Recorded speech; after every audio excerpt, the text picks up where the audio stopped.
Okay, I wanted to do a reaction to this. For the past few days, I've been doing a few things. I am at work right now, so if I get interrupted, I get interrupted. But here we go. Customer after she demanded reparations to cover her $1,000 grocery bill. Warning, some viewers may find this footage disturbing. Take a look. Oh no. Oh no. Okay. What are your thoughts on the situation, Al? What do you think? No, that security guard is full of shit. He needs to be fired. And if I To me, my thing. Okay, let's continue first. I don't think.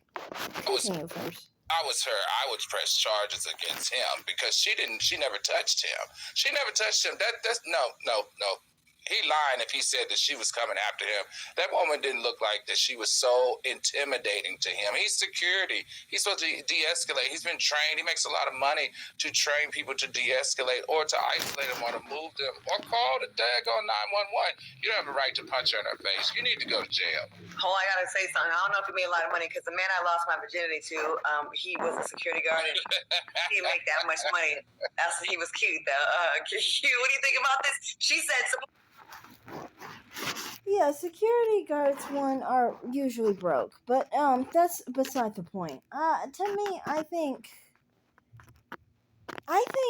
that it's weird to me because it's like, to me, I think both people broke the law.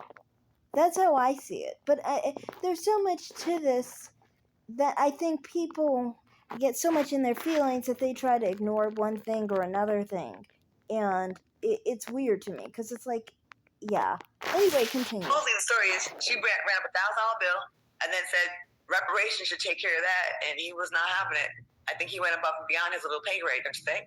So I worked at Target before. It was the best job I ever had. I loved it. If I didn't get fired, I probably wouldn't have went to store manager right now. And they don't make a lot of money. Two things can be true at the same time. He absolutely 100% wrong. He shouldn't have punched that lady. Hard stop. The other thing that's true is, what the hell is you doing and these people still talking about these damn reparations? Like, you can't do that. You know what I'm saying? You can't do that. And not saying that she deserved to be hit, because she absolutely did not. And I am not defending the store owner. But I am saying that none of this would have happened had you came in the store and just did right. Yeah, exactly. To me, I feel like both sides are obviously wrong, in my opinion. Of course, she was being very disorderly, and it makes sense that, she had charges or whatever for being disorderly. But I feel like, I don't think you're supposed to just go out and punch people because they're in your face or talking to you and they're going into the office and so forth. These are spaces that they're not supposed to be in. But it's like, as if, basically like this, if a person, for example, goes into a store and goes into where, like, the employees go, and it's an unauthorized area that person is in, they have every right to tell them to leave, but they don't have a right to punch them. You get what I'm saying here? If she's not hitting him and then he doesn't have any right to basically hit her like that. And plus, considering he's a man and he has more strength than her, to me, he's the one with the more of a threat to anyone's life than her. Because she literally can't kill him. I feel like some people have certain ideas in their head, and so then they think that she might be a threat to him, but in all reality, just on the basis of biology, we don't have to think of race here, black or white or whatever. To me, it's like a man has more strength than a woman, and a woman just being in close proximity to a man, unarmed, with no weapons or anything of any sort, then quite clearly you can tell that she is not going to be of any lethal threat to him. If she were to throw any hits, he could restrain her most likely anyway, because he's a man. So it's kind of like, to me, it's like, I don't think that applies in this situation. I do think that this whole nonsense of reparations gets people in a whole emotional tizzy. That's how I feel about this whole situation, is that it does get people in an emotional tizzy. And I feel like both sides can be a bit irrational at times. I think you could see like people like this, for example, who are going to target and being mentally deranged and ill by trying to ask people at Target for reparations for supposedly $1,000 in groceries. That's it. But you know, they have that entitled mentality, and they make the mentally ill population do crazy things like this, where they go to stores and ask for reparations because they've probably watched too much radicalizing information in the media, basically. And I think you could say it could occur for the other side as well, and that could make some people defensive.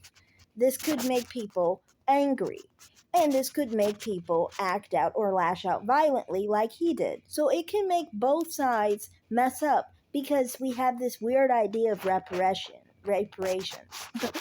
And to me, it's odd because it's like, if we really were honest about reparations don't have to do with race, but everybody tries to make reparations about race because it's a way to garner power, basically. It makes black people and white people split off from each other and basically have an infighting situation where there's a racial war, basically. When in reality, when we think of reparations would be for what? For the history of slavery and so forth.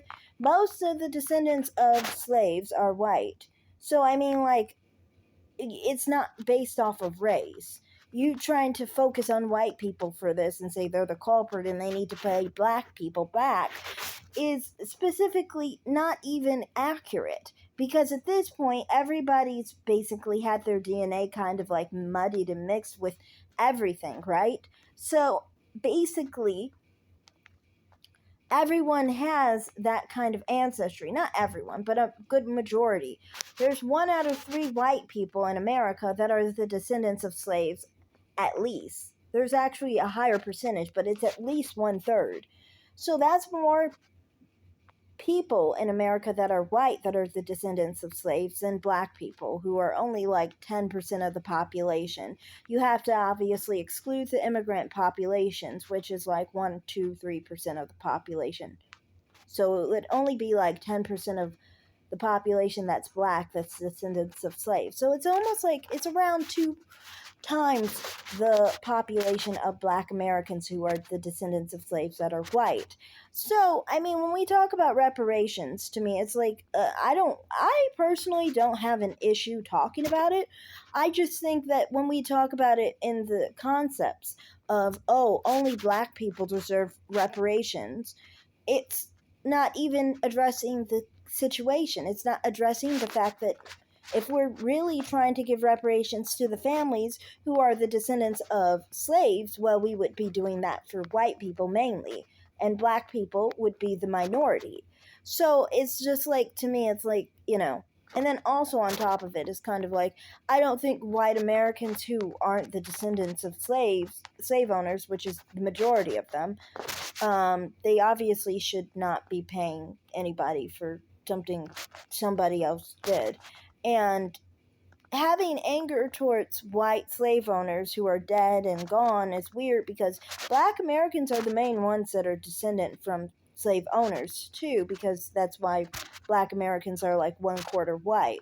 I never understand why these people act like, oh, slavery and then it's white people's fault and all this stuff, when it's like, well, it was your own family that did it to you. Like, literally, you're genetically related to these people. And you can make a sob story about rape, but that doesn't change anything. You weren't the one who was being raped. you are the product, so you are as much related to the slave as the slave owner. So you can't be blaming anybody for slavery when it's literally your ancestors who invoked slavery on your own family. So that's one part of it. But, to me, it's just like, this whole thing in itself is just like, reparations. It's the purpose of it is to make people angry, basically, in my opinion. It's made to make black people angry and entitled, and to think, hey, I deserve something from white people, and white people to get defensive and angry and say, no, you don't deserve it, to get anything from me, and all this stuff.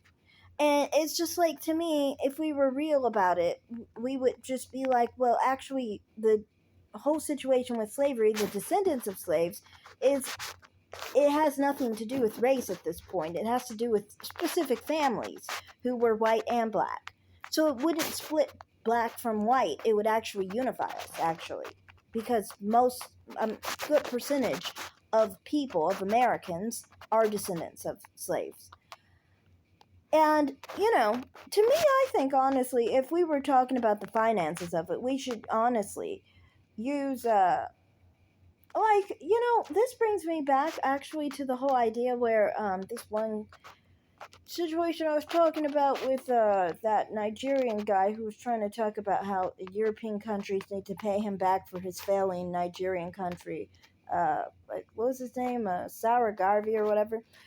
It makes me think, I think, like, if we were really to blame anyone, it would be Africans, because they're the descendants of people who actually did this. So, I mean, like, if we were really going to say anything, we should actually focus on African countries who contributed to the atrocities to the country, to our country and our history. And I think that if that was the case, then we could maybe, a thing we could do would be specifically cutting off a lot of their foreign aid, or cutting off money that we send to them in regards to this. Maybe we could put it more to American people, which I wouldn't have anything against, because I think monetarily, economically, we should focus on American people at the end of the day. I mean, considering if we're really blaming people for slavery, it was them who started it. But anyway, my whole point in this is just like the way people talk about reparations is just like it's a race hustling situation. It's not even really talking about the subject. It's not talking about the families affected by it. It's not talking about the history. It's not talking about what started it was actually African people, not European people, not white people. It was African black people in Africa who are actually still to this day making fun of black Americans for being the descendants of slaves and are not sorry about it. So, I mean, like, if anything, I mean, I would think it would more so have to do with being pro-American rather than trying to be anti-white Americans who have barely anything to do with this. I mean, so that's all I have to say in this video. I just think reparations is something that causes division, causes people to get angry and riled up and do crazy things like go to Target and beg and ask for reparations because you feel entitled, or punch people in the face because they went into your office because you're angry and defensive and they just mentioned something about reparations. So I just think basically reparations really ruin and mess up people on both sides of the argument. That's all I have to say. Thanks for watching. Like and subscribe, comment down below, and have a great day. Bye, guys.